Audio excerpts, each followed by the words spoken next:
नहीं बच पाइएगा, एकदम डूब जाइएगा, डूब के मर जाइएगा। अगर आपको अंतिम रूप से सफल होना है, एज ए भाई होने के नाते हम बात करें, हम बार बार बोल रहे हैं, अगर 3 दिन में रिजल्ट हो जाएगा, 3 दिन पढ़ा करके रिजल्ट दिया जा सकता है, 10 को सेट बना करके रिजल्ट दिया जा सकता है, 1100 क्वेश्चन करवा करके रिजल्ट दिया जा सकता है। चाहे विद्यार्थी साल 2 साल 5 साल पटना में रह रहा है, सब शॉर्टकट है, सब बिजनेस करने का एक तरीका है। और हम आपको बता दें, हम भी करते हैं। एक सलाह हम आपको ये देना चाहते हैं, देखिए बाबू, कुछ काम हम आपके लिए करेंगे। हम करेंगे मतलब जब हम शब्द का प्रयोग करें तो हम का मतलब समझना है, और जब हम ज्ञान बिंदु शब्द का प्रयोग करें तो उसका मतलब समझना है।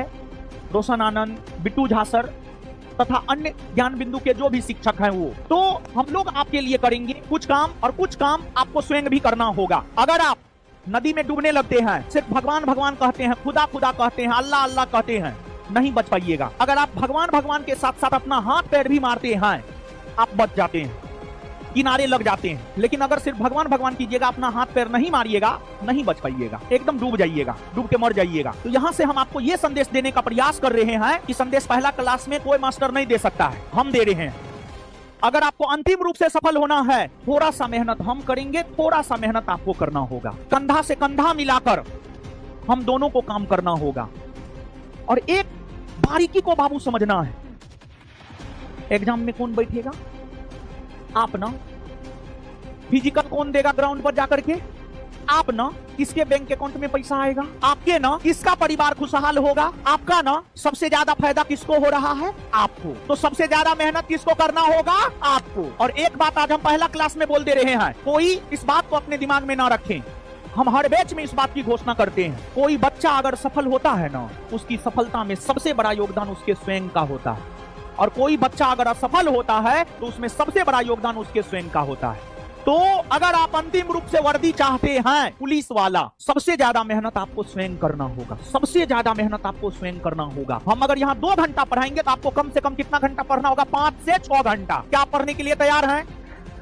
अगर आप पढ़ने के लिए तैयार हैं तभी आपका रिजल्ट होगा, नहीं तो आपका रिजल्ट नहीं होगा। तो हम वो टीचर ना है कि हम आपको कहेंगे कि ना हम जो करवाएंगे वही आएगा। हम आपको मदद कर सकते हैं, और हाँ, पूरा सिलेबस पढ़ाएंगे, क्वेश्चन नहीं छूटेगा, इतना हम जरूर कर सकते हैं। पूरा सिलेबस पढ़ाएंगे, क्वेश्चन नहीं छूटेगा, ये बात हम जरूर कर सकते हैं। आजकल क्या होता है जानते हैं बाबू? एक बात बाबू आप जानिए, एज ए बड़े भाई होने के नाते हम आपको एक सलाह देना चाहते हैं। सफलता का कोई शॉर्टकट नहीं है। पता है रोशन आनंद को रोशन आनंद बनने में 10 बरस लगा, 10 बरस लगा है। 10 बरस तक जीतोड़ मेहनत किए हैं, तब जाकर के रोशन आनंद बन पाया है, बिट्टू झा बन पाया है। आज रोशन आनंद बिट्टू झा 48 घंटा 72 घंटा भी लगातार क्लास ले सकते हैं, समझ गए ना? तो एक सलाह जो हमने आपको दिया है, एक तो कुछ चीज हम आपके लिए करेंगे, कुछ आपको स्वयं करना होगा, कुछ आपको स्वयं करना होगा। इसके अलावे कुछ सलाह हम आपको दे रहे हैं, कुछ सलाह हम आपको दे रहे हैं। पहला सलाह मेरा ये है, रिजल्ट अगर आपको चाहिए तो जीतोड़ मेहनत आपको करना होगा। 2 घंटा अगर क्लास में आप पढ़िएगा तो कम से कम 6 घंटा सेल्फ स्टडी जरूर करना होगा, कम से कम सेल्फ स्टडी 6 घंटा जरूर करना होगा। और जो नहीं करेगा, नहीं होगा, नहीं करेगा, जो 6 घंटा सेल्फ स्टडी नहीं होगा, एकदम सीधा, कोई लाग लपेट वाली बात नहीं, यही सत्य है। क्योंकि एज ए टीचर आज हम आपको नहीं बता रहे हैं, एज ए आपके बड़े भाई हम आपको बता रहे हैं। इस बात को आप दिमाग में रखिएगा, 6 घंटा सेल्फ स्टडी कम से कम करना होगा, तभी रिजल्ट होगा, नहीं तो नहीं होगा। और दूसरी बात, सफलता का कोई शॉर्टकट नहीं होता है।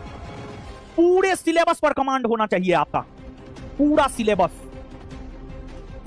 पूरे सिलेबस पर कमांड होना चाहिए आपका। अगर पूरे सिलेबस पर कमांड नहीं है, नहीं होगा रिजल्ट। और जिस रोज पूरे सिलेबस पर कमांड हो गया, दुनिया का कोई ताकत आपके रिजल्ट को नहीं रोक सकता है। और एक बात आप जानिए बाबू, हाल फिलहाल में एक लड़का आया था कोचिंग में, 28 पोस्ट में उसका फाइनल सिलेक्शन हुआ था। हम उससे 15 से 20 मिनट टाइम दिए थे उसको। हम संभवतः सुधांशु नाम था, लखीसराय का था, संभवतः लखीसराय का था। वो हमको एक बात बोला, ऐसी बात तो हमको भी समझ में आता है, लेकिन हाल फिलहाल में उसी से 1-2 दिन पहले बात हुआ है, फेस टू फेस आया था मिलने के लिए यहाँ पर।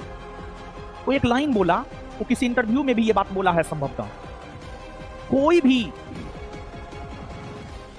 इमारत की नींव उसके स्ट्रॉन्ग बेस से होता है। अगर ये बिल्डिंग है, इसका बेस स्ट्रॉन्ग है, इस पर जितना मंजिल आप ढाल सकते हैं ढाल दीजिए। आप जिस बिल्डिंग में है, इस बिल्डिंग में बेस है, बेस अगर स्ट्रॉन्ग है, जितना मंजिल ढालना है आप ढाल सकते हैं। अगर बेस स्ट्रॉन्ग नहीं है, 2 मंजिल में ही ढा के गिर जाएगा। मतलब बेस को स्ट्रॉन्ग करना होगा। तो हम आपको बेस को स्ट्रॉन्ग करवाएंगे। और सिलेबस को बाबू आपको समझना होगा, सिलेबस को समझना होगा। आप इस बात को दिलो दिमाग में बैठा लीजिए। तो कोई शॉर्टकट नहीं अपनाना है, एक सोचने वाली बात है बाबू। अगर 3 दिन ही पढ़ाने से रिजल्ट हो जाता, या 48 घंटा या 72 घंटा पढ़ाने से रिजल्ट हो जाता, 1100 क्वेश्चन डिस्कशन से ही रिजल्ट हो जाता, 10 को सेट मार करके ही रिजल्ट हो जाता, तो पटना में विद्यार्थी साल 2 साल 5 साल क्या करता?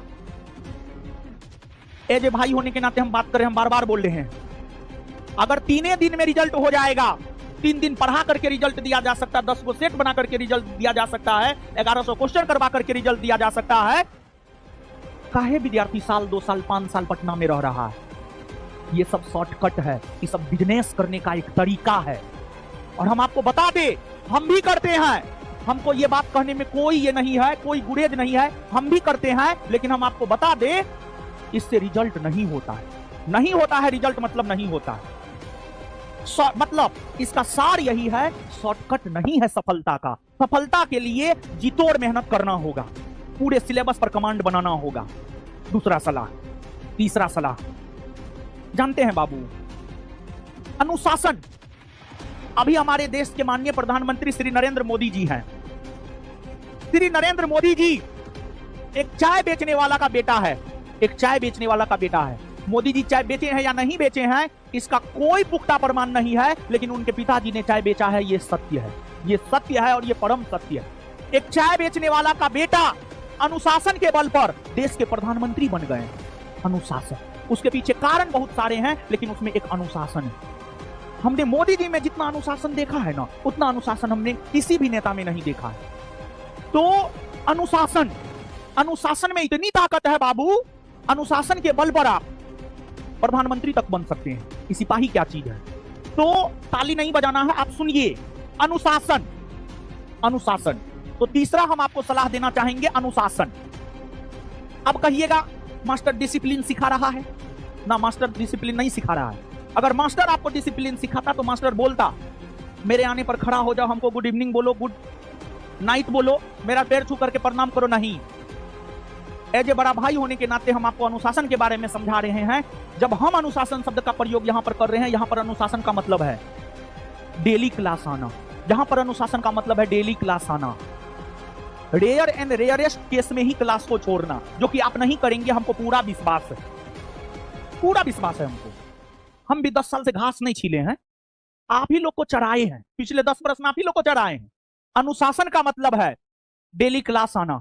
हम जब अनुशासन शब्द का प्रयोग करें तो उसका मतलब है डेली क्लास आना।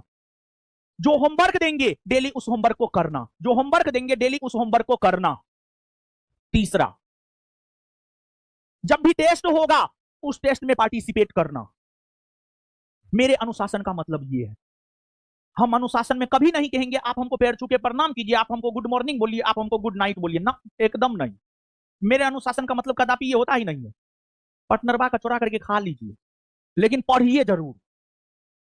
मतलब खाना पीना में इधर उधर चोरी फोड़ी करके कुछ करके खा लीजिए, लेकिन पढ़िए जरूर। और जानते हैं बाबू, आप में पढ़ाई के प्रति अनुशासन कब आएगा पता है? आप में पढ़ाई के प्रति अनुशासन तब आएगा जब आपको लगेगा कि नहीं हमें करना ही है। अगर ये भाव आपके भीतर आ जाता है कि नहीं हमको इस बार वर्दी लेना ही है, ये भाव अपने अंदर आना चाहिए कि नहीं हमें इस बार वर्दी लेना है, हम वर्दी लेकर के रहेंगे। अगर ये भाव आप में आ गया तो आप विश्वास मानिए आप में अनुशासन आ जाएगा, आप में अनुशासन आ जाएगा।